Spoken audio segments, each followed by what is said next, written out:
Now we are just at T-minus 5 minutes away from liftoff. Falcon 9 is now moving into the final stages of its countdown. We're currently awaiting the transporter erector, or TE, retraction. The transporter erector is that structure, the white structure to the left of the vehicle. It provides liquids, gases, and electrical connections to the second stage, as well as air conditioning to the payload. And at about, or just about now, actually, we should start to see the transporter erector beginning its retract process. So first we'll see that clamp that you can see right underneath the payload fairing starting to retract. And then shortly after, the transporter erector will move away from the vertical position to about 2 degrees away from the vertical. Then finally, around T-minus 0, hydraulics will pull away the transporter erector farther from Falcon 9, clearing the way for it to ascend. At this point, the first stage is nearly fully loaded with 1 million pounds of kerosene fuel and liquid oxygen.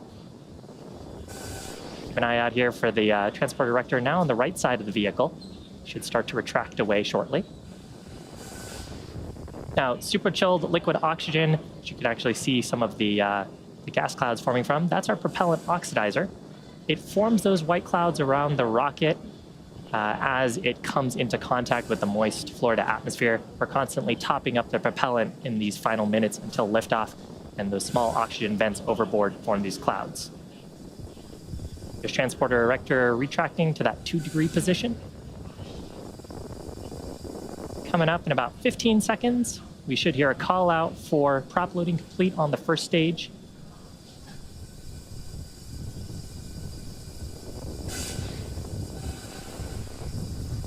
Strong bank lowers closed out.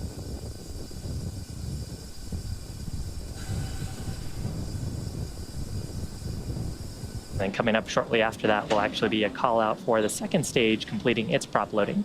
Expect that call around T-minus 2 minutes.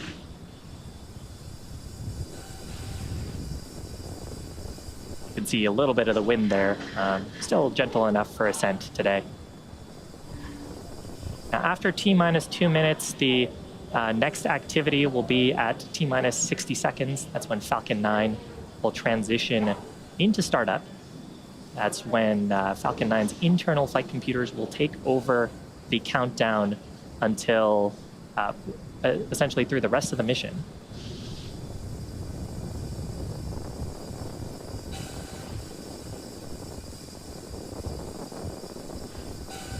But again, next activity here is prop load closeout on the second stage.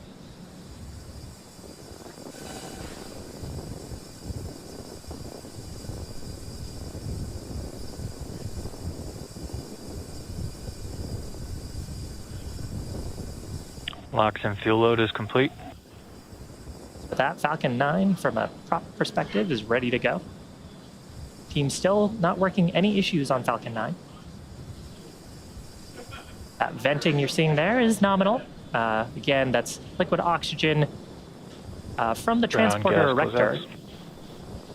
In the lines in the transporter erector that we're venting, and as it comes into contact with the warm Florida atmosphere, turns into a gas and humidify and forms clouds with the humidity in Florida.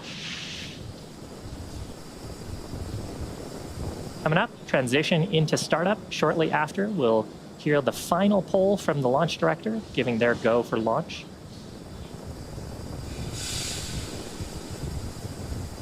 Flight computers in startup.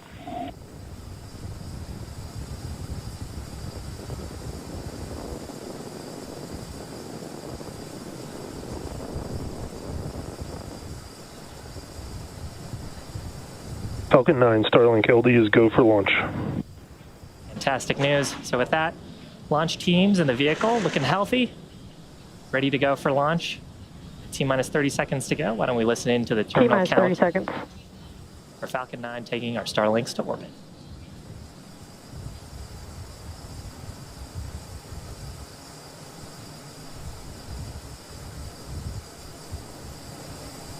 T-minus 15 seconds. 10, 9, 8, 7, 6, 5, 4, 3, 2, 1, 0. ignition. And liftoff. May the force be with us. Stage 1 chamber pressures are nominal. Vehicle is pitching downrange.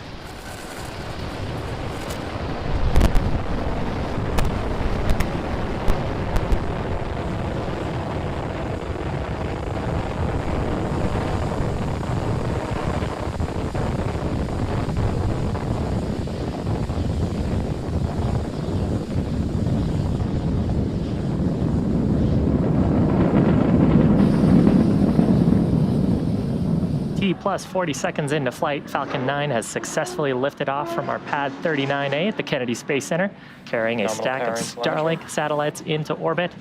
Coming up, we have just throttled down for the point of maximum dynamic pressure, or max Q. That's when we experience the highest structural loads on the vehicle. That's from the combination of how fast we're moving through the Earth's atmosphere. Falcon 9 is supersonic. Increasing our velocity as the density of the atmosphere continues to decrease.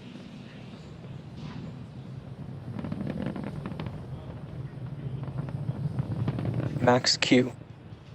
With that, we are through the highest structural loads on the vehicle. Upcoming in about a minute, we'll have 3 events happening back to back. First of those will be main engine cutoff, or MECO. That's where we will shut down all 9 of those Merlin 1D engines to slow down the vehicle in preparation for stage separation. That's the next event where the first and second stages will separate. Stage 1 starting to make its way back down to landing. And stage 2 will continue on with the third event, second engine start number 1, or SES1. That's where the Merlin vacuum engine will ignite and then continue to propel the second stage along with the payload to orbit. You heard the call there for MVAC engine chill. That means we've started flowing a small amount of propellant into the turbo pumps on the Merlin vacuum to prepare it for the full flow of when we perform second engine start. So coming up shortly, about 2.5 minutes into flight, main engine cutoff, followed by stage separation, and then shortly after, second engine start number 1.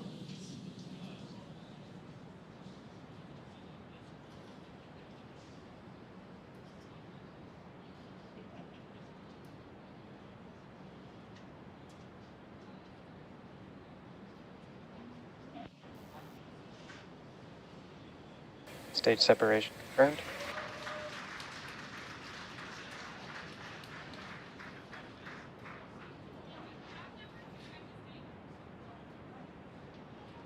Left-hand side of your screen, you can see a view from the first stage, interstage, grid fins starting to deploy.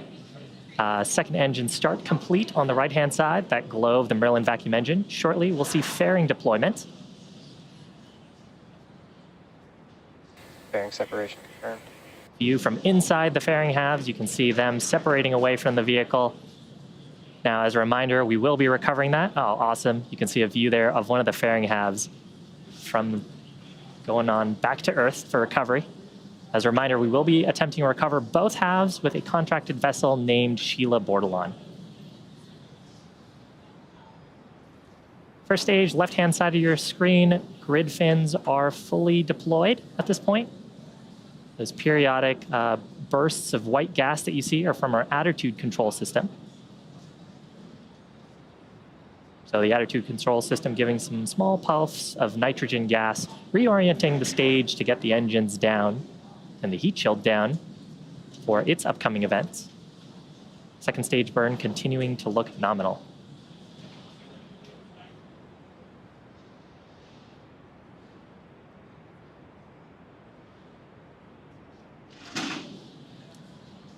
Now the acquisition of signal Bermuda. While the second stage is continuing on to orbit, this first stage has a couple of activities in order to make its way back to Earth.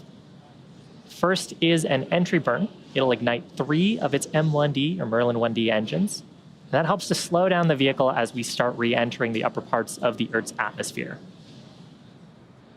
The next event will be just before touchdown on the drone ship. That is a landing burn. We'll ignite just a single center Merlin engine, and that's what will bring the vehicle speed rapidly down to 0 for a soft touchdown on the drone ship.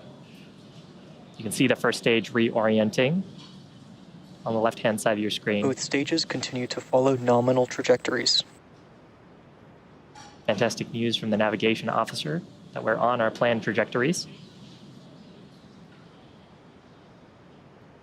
Now, the first stage is targeting our drone ship named, of course, I Still Love You, which is stationed off the east coast of Florida in the Atlantic Ocean. Cool view looking out of the inner stage. Not too long ago, we had a second stage engine in there, which is what you see now on the right-hand side of your screen. Now, the grid fins, which are those waffle-like structures that you see around the vehicle, those are more important once we get into the Earth's atmosphere. We use those to guide and direct the first stage towards our drone ship.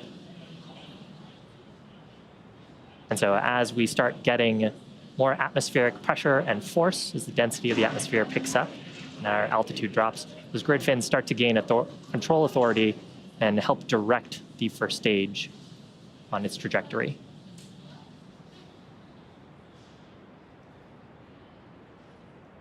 Coming up shortly, on the left-hand side of your screen, first stage entry burn. That burn expected to last about 20 seconds. We'll be igniting 3 of the Merlin engines on the first stage to slow down the vehicle in preparation for atmospheric entry.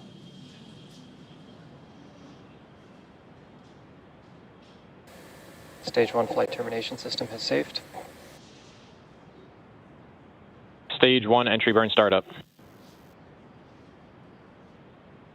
You can see the plume of the Merlin 1 engines getting pushed back from how fast the stage is moving, rapidly decelerating.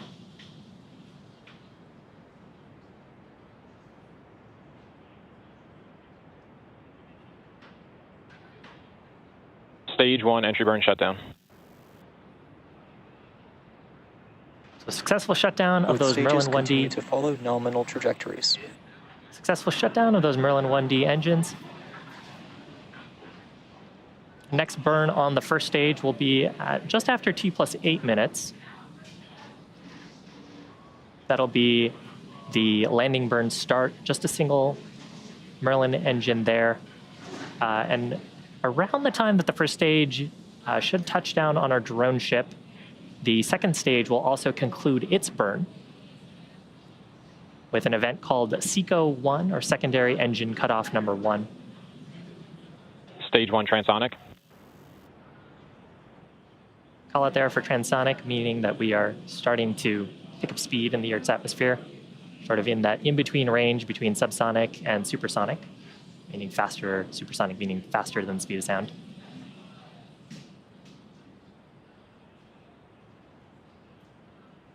Some beautiful views Stage of 2 is in terminal guidance. planet Earth with our second stage Merlin vacuum engine on the right-hand side. Stage 1 landing burn. Startup of the landing burn. You can see the drone ship on our screen.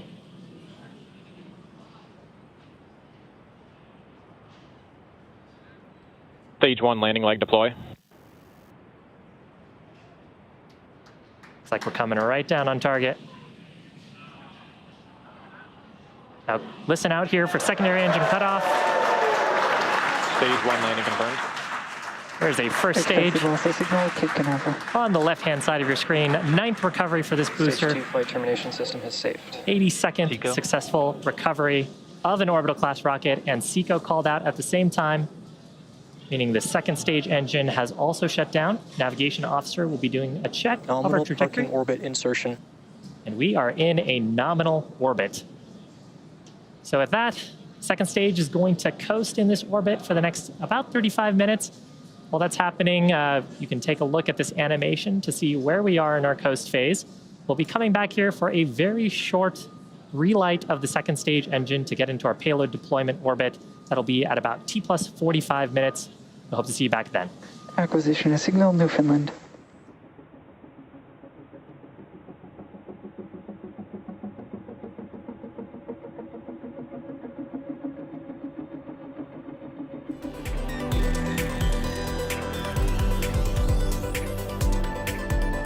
Expected loss of signal at Goonhilly.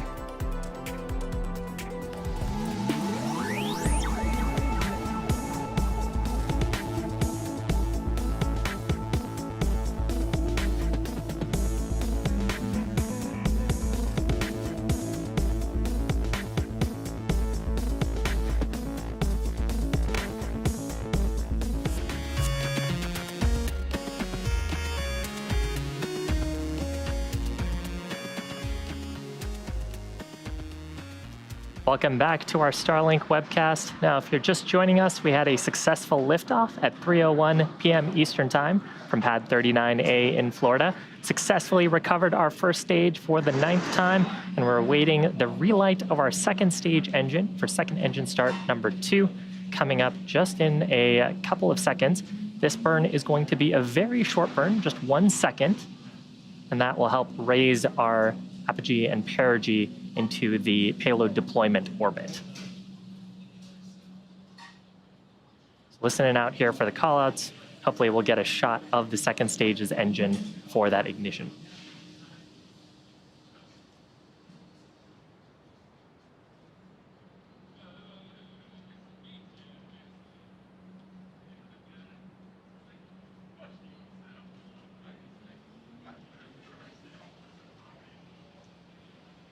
Short pulse you can see on your screen there. Second engine start number 2 and SECO 2. Navigation officer will see how our orbit ended up. Nominal payload deploy orbit insertion. Fantastic. So with that, we have another 15 minutes or so to this coast phase before we deploy our Starlink satellites into orbit. Now, during this 15-minute period, the second stage will begin a small spin along its central axis. That's to give those Starlink satellites enough momentum to space themselves out shortly after payload deployment. So while we're getting ready for payload deploy, sit back, enjoy the space tunes, and we'll see you back here at T+1 hour and 3 minutes, 30 seconds for payload deployment.